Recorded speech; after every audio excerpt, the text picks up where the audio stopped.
비트코인이 84,000달러를 돌파했지만 지표가 반응하지 않아 시장은 여전히 긴장을 늦출 수 없습니다.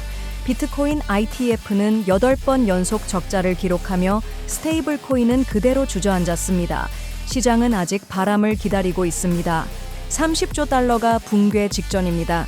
만약 연준이 다시 프린팅 프레스를 가동한다면 비트코인은 위험 회피의 선택이 될 것입니다. 비탈릭 부테린이 말했습니다. 이더리움은 기술이 부족한 것이 아니라 마음이 불순합니다. 불블록체인이 떼돈 벌기 장터가 되지 않도록 합시다. 햄버거는 아직 준비되지 않았지만 비트코인은 이미 장부에 올리려고 한다. 맥도날드가 비트코인에 올라탔습니다. 구글에 이어 애플까지 많은 한국의 유명 암호화폐 거래소들이 차단되었습니다. 암호화폐로 세상을 다시 측정하고 24시간 자산 비밀번호를 마스터하여 함께 천천히 부자가 되어 갑시다. 4월 15일 화요일 비트코인TV 한국어 채널 마이클입니다. 우선 먼저 24시간 코인 시장 데이터 헤드라인을 살펴보겠습니다. 비트코인 현물 ETF가 최근 조금 식어가고 있습니다. 4월 14일 이후 8거래일 연속으로 자금이 순유출되었고 총 12억 달러 이상이 빠져나갔습니다. IBIT, GBTC, XBTC 이 세 주요 ETF 제품이 대규모 출금 주역이 되었죠. 4월 8일에는 IBT가 하루 동안 2억 5,300만 달러가 빠져나가며 단기 출금왕의 자리를 차지했습니다.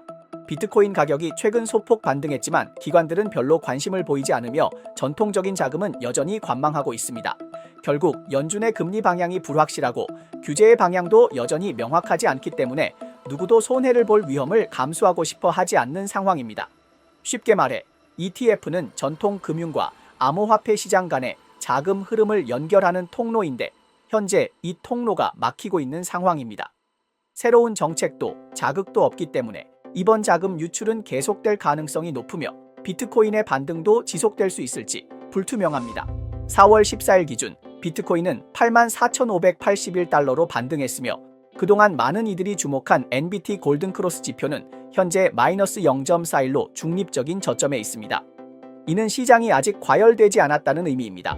4월 초 76,000달러에서 떨어졌던 비트코인은 지금 강력히 반등하며 86,000달러에 근접하고 있습니다. 그러나 체인상의 데이터는 다소 차분한 신호를 보내고 있습니다. NBT는 여전히 2.2의 당위 고점 경고선을 넘지 않았으며 마이너스 1.6의 하단 신호 구간도 깨지지 않았습니다. 이는 시장이 여전히 신중하게 움직이고 있다는 뜻이며 감정은 여전히 관망 모드로 리스크 선호도 크게 회복되지 않았습니다. 또한 체인상의 자금 흐름이 크게 확대되지 않았고 가격 상승폭과도 일치하지 않습니다. 단기적으로 시장 이가장한 상승 추세에 들어갔다고 말하기엔 이릅니다. 현재 많은 투자자들은 상승에 대한 인내도가 낮아지고 있으며 시장은 언제든지 조정이 올 가능성에 대비하고 있습니다. 조정이 올 수 있다는 경계감이 팽배한 상태에서 가격의 과도한 상승은 위험 요소로 작용할 수 있습니다. 현재 시장 분위기는 마치 분위기가 맞지 않는 파티처럼 사람들이 떠나지 않았지만 자금은 크게 유입되지 않은 상황입니다. 이번 주 스테이블 코인들은 큰 변동을 보이지 않았습니다. USDT는 1,441억 달러에서 1,443억 달러로 소폭 증가했으며 USDC는 602억 달러에서 601억 달러로 약간 감소했습니다. 즉, 자금이 대규모로 유입되거나 대규모로 빠져나간 것은 아니며 시장은 여전히 지켜보자는 태도를 보이고 있습니다. 비트코인이 소폭 반등했지만 NBT 지표는 조금 긍정적인 신호를 보내고 있지만 자금이 이를 따라가지 않기 때문에 여전히 불확실한 상황입니다. 현재 이 시장이 강세를 지속할 수 있을지는 것이 경제적인 변수가 얼마나 영향을 미치느냐에 달려 있습니다. CPI, 금리, 세금 등의 뉴스가 나올 때마다 시장이 반응할 가능성이 큽니다. 단기적으로는 투자자들이 미 연준의 발언을 주의 깊게 지켜볼 필요가 있습니다. 좋아요와 팔로우를 부탁드립니다. 24시간 내 암호화폐, 블록체인, 마이닝 분야의 최신 동향을 정리해 드립니다. 방금 기회를 준다고 했더니 바로 한 방 먹인다고 하네요. 미국 정부는 지난 주말 휴대폰, 컴퓨터와 같은 소비자 전자제품에 대한 추가 세금 부과를 유예한다고 발표했습니다. 이 소식에 미 주식시장은 즉각 반응하여 상승세를 보였습니다. 그러나 트럼프는 곧이어 새로운 반도체 세금을 발표할 예정이며 자동차, 전자제품, 의약품 등을 국가안보조사에 포함시킬 계획이라고 언급했습니다. 즉, 오늘은 숨통을 틔워주겠지만 내일은 다시 부과할 수 있다는 의미입니다. 인공지능 기업인 엔비디아도 반응을 보였는데 주가는 0.19% 하락했습니다. 큰 타격은 아니었지만 기분 좋을 리는 없었습니다. 반면 코인 시장은 견조한 모습을 보였고 비트코인은 0.496% 상승, 이더리움은 1.17% 상승했습니다. 시장이 세금에 두려워할까요? 그건 아닐 수도 있습니다. 어떤 사람은 하락을 두려워하고 어떤 사람은 저점에서 기회를 보고 투자합니다. 미국의 장기 국채 금리가 급등하면서 시장의 불안감이 커지고 있습니다. 모건 스탠리의 CEO인 제이미 다이머는 30조 달러에 달하는 미국 국채 시장이 이제는 관리 불능 상태에 이를 수 있다고 경고했습니다. 유동성 위기가 악화된다면 연준은 2020년 팬데믹 초기에 대규모 국채 매입 프로그램을 다시 시작해야 할 수도 있다고 언급했습니다. 현재 미 국채 시장은 유동성 저하와 변동성 확대 등의 징후를 보이고 있으며 이는 규제 체계를 도전하는 한편 투자자들이 비트코인을 위험 해지 수단으로 볼 가능성을 높이고 있습니다. The last time I ever talk about Bitcoin is I defend your right to do Bitcoin.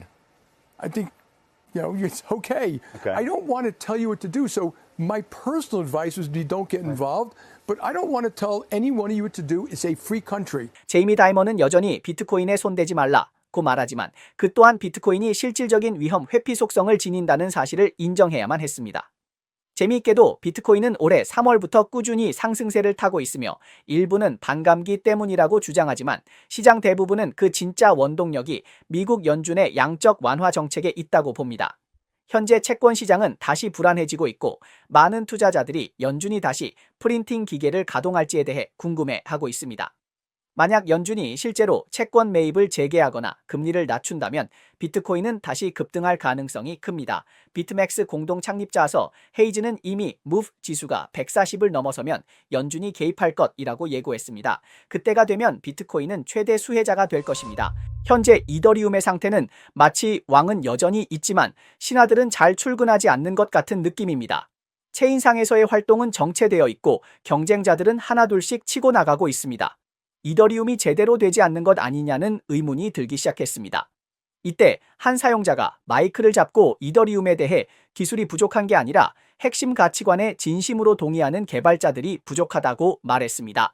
특히 애플리케이션 계층에서 말입니다. 그러자 이더리움의 창시자인 비탈릭 부테린 자신이 직접 나서서 웹카스트에서 애플리케이션을 잘 만들려면 기술뿐만 아니라 약간의 사회적 철학도 필요하다고 적었습니다. 한마디로 코드를 짜는 것도 좋지만 그 안에 영혼을 담는 것. 비탈릭 부테린은 개발자들이 애플리케이션을 어떻게 구축할지는 그들이 이더리움의 영향력을 어떻게 이해하느냐에 달려있다고 말했습니다.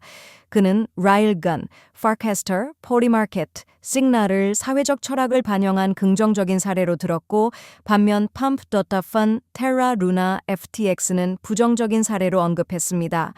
예를 들어 펌프.fun은 커뮤니티 토큰 모델로 한때 인기를 끌었지만 이후 논란이 계속되었고 올해 1월 이후 거래량은 70% 급락하고 거래액은 85% 이상 줄어들었습니다. So I think Ethereum becoming a major platform that covers large-scale applications that benefit humanity would inherently require thousands of TPS.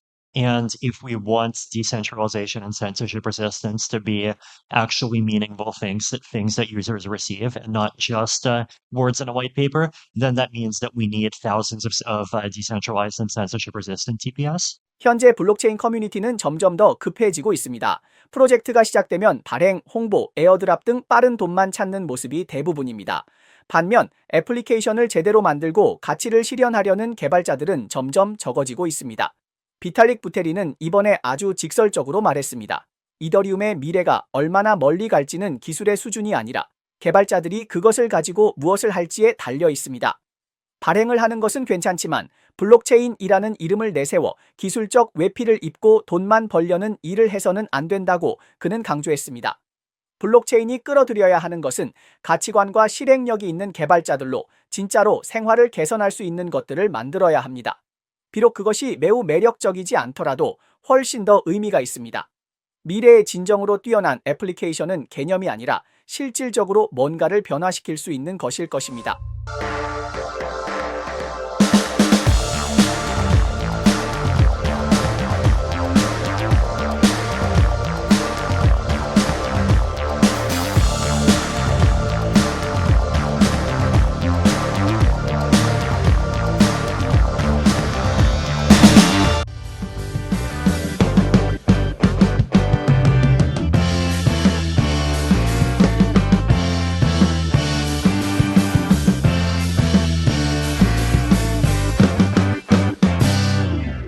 보수파는 맥도날드에게 한 가지 팁을 주었습니다. 햄버거에 비트코인을 곁들인 기업의 재무 보고서. 바이빗은 여론의 소용돌이에 휘말렸습니다. 사람들의 선입견은 거대한 산과 같습니다. 비트코인은 최근 횡보세를 보이고 있지만 기관들은 가만히 있지 않고 누구보다 공격적으로 매수하고 있습니다. 스트라테지라는 회사는 최근 2억 8,560만 달러를 투입해 3,459개의 비트코인을 추가 구매했으며 평균 구매 가격은 약 8만 2,618달러입니다. 2025년 현재 이들의 비트코인 투자는 이미 11.4% 수익을 올렸고 횡보하는 동안에도 돈을 벌 수 있다는 대표적인 사례로 볼 수 있습니다. 현재 이들은 총 53만 6,444개의 비트코인을 보유하고 있으며 전체 투자액은 359.2억 달러에 달하고 평균 매입가는 약 67만 5,560달러입니다. 회사의 창립자인 마이클 세일러는 다시 한번 비트코인에 세금이 없고 전 세계 어디서든 사용할 수 있다고 강조했습니다. 일본의 메타 플래닛도 뒤처지지 않고 319개의 비트코인을 추가 매입했으며 현재 4,525개의 비트코인을 보유하고 있습니다. 현재 시장은 조용하지만 이 대형 투자자들은 이미 행동으로 투표를 마쳤습니다. Probably the biggest thing that's happened in the past 4 years for Bitcoin. It's incredibly auspicious for Bitcoin and for the entire crypto industry. But we're also getting a lot of very constructive support from Wall Street. BlackRock has been a very, very strong voice articulating the Bitcoin value proposition. 글로벌 패스트푸드 거대 기업인 맥도날드는 최근 미국의 보수 성향 싱크탱크로부터 제안을 받았습니다. 이 제안은 일부 기술 기업처럼 비트코인을 회사의 자산 부채표에 포함시키자는 내용입니다. 해당 기관은 비트코인이 부동산보다 상승 잠재력과 유동성에서 현저히 우위에 있다고 주장하고 있습니다. 이 논의는 올해 5월 주주 총회에서 다뤄질 예정입니다. 주목할 점은 맥도날드의 법률 대표가 이에 대해 신중한 입장을 보였으며 이미 미국 증권거래위원회 SEC에 문의하여 규제 의견을 요청했다는 점입니다. 기업들이 비트코인을 구매하는 것이 이제는 새로운 일이 아닙니다. 마이클 세일러가 비트코인을 회사의 핵심 전략으로 삼고 나서 주가는 급등했으며 이를 따라 매수하는 기업들도 늘어났습니다. 비트코인은 단순히 가치를 보호하는 수단을 넘어서 회사의 가치를 올리는 데 기여할 수 있다는 점에서 많은 기업들이 관심을 가지게 되었습니다. 암호화폐가 점점 더 주류로 받아들여짐에 따라 많은 기업들이 자산 배분을 고려할 때 디지털 자산을 포함시킬지 여부를 진지하게 고민하고 있습니다. 이번에는 맥도날드가 주주들로부터 제안받아 비트코인 도입을 고려하게 되었으며 그들의 태도와 SEC의 반응은 앞으로 다른 기업들의 참고가 될 수 있는 중요한 공식 가이드라인이 될 가능성이 큽니다. 한국의 금융당국이 본격적인 단속에 나섰습니다. 4월 11일 한국금융위원회 FSC는 공식 성명을 발표하고 애플 앱스토어에서 한국에 등록되지 않은 14개의 해외 암호화폐 거래소 앱을 내리도록 했습니다. 쿠코인과 MXC 같은 큰 플랫폼도 예외 없이 포함되었습니다. 4월 14일 발표된 보고서에 따르면 이들 플랫폼은 등록 없이 상장된 것으로 간주되어 불법으로 운영된다고 밝혔습니다.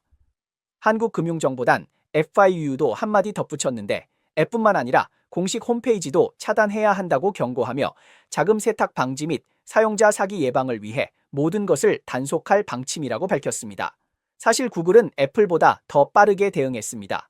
금융위원회가 3월 말에 22개의 블랙리스트를 발표하자 구글은 이미 17개 앱을 내리기도 했습니다.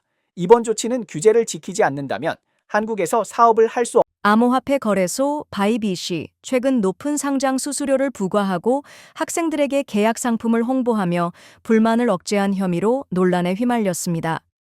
X 플랫폼의 사용자들은 바이빗이 140만 달러의 상장 수수료를 요구하며 캠퍼스 대사 및 KOL을 통해 여론을 관리했다고 주장했습니다.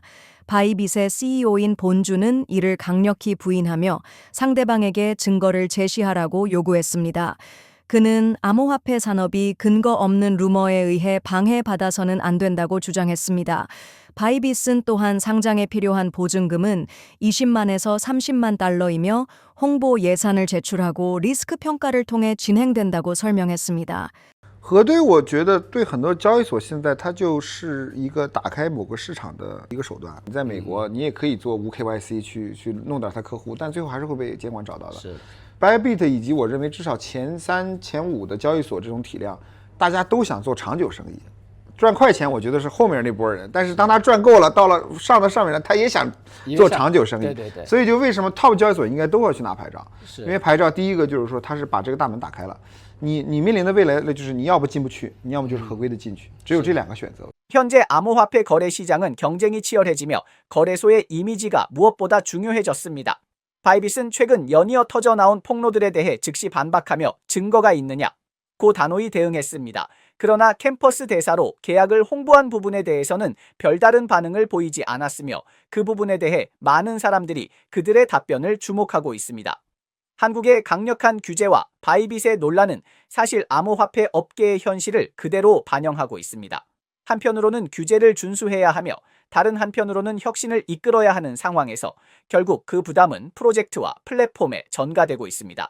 현재의 문제는 투자자를 보호하고 산업을 발전시키는 것 사이에서 균형을 찾는 것입니다. 이 문제는 플랫폼뿐만 아니라 각국의 규제 당국도 여전히 고심하고 있는 사항입니다. 미국 언론에 따르면 개인 비행기 서비스 제공업체인 네트제츠가 해킹을 당한 후 유출된 문서에서 세계 최고 부자인 일론 머스크가 비행기를 탈 때 극단적으로 간소하고 조용한 환경을 요구한다고 밝혔습니다. 승무원은 먼저 말을 걸지 말고 그가 먼저 말하지 않는 한 서비스를 제공하지 않아야 한다고 합니다. 배윈 20호 제품은 4월 10일에 공식적으로 청약을 시작했으며 청약 마감일은 4월 20일입니다. 현재 뜨겁게 진행 중이며 3개월의 폐쇄 기간을 두고 연평균 30%의 수익을 기대할 수 있습니다. 관심 있는 분들은 놓치지 마세요. 보도에 따르면 미국 국토안보부 산하반 세탁 및 금융범죄 대응 부서가 암호화폐 호스팅 은행인 Anchorage 디지털 뱅크에 대해 조사를 시작했습니다. 조사 대상은 해당 은행의 준수 여부와 금융거래 행위로 세부 사항은 아직 공개되지 않았습니다. 공식 발표에 따르면 토켄 이사구는 도널드 트럼프의 차남인 에릭 트럼프가 토켄 이사구 두바이 회의에 초청되었음을 알렸습니다. 행사 기간은 4월 30일부터 5월 1일까지입니다. 엘살바도르는 지난 7일 동안 총 8개의 비트코인을 추가 매입했으며 현재 보유한 비트코인은 6,1478개로 총 가치는 5억 2,100만 달러에 달합니다. 지난 30일 동안 엘살바도르는 총 31개의 비트코인을 추가 매입했습니다. 네, 이상이 오늘 방송의 주요 내용입니다. 저희 채널은 주로 암호화폐, 블록체인, 채굴업계에 가치 있는 뉴스를 보도하고 있습니다. 뉴스 외에도 심도 있는 특집 보도를 제공하고 있습니다. 채널이 유익하다고 생각되시면 공유와 팔로우 해주세요. 또한 회원이 되어 함께 성공해 자산을 늘려봅시다. 그럼 내일 또 만나요.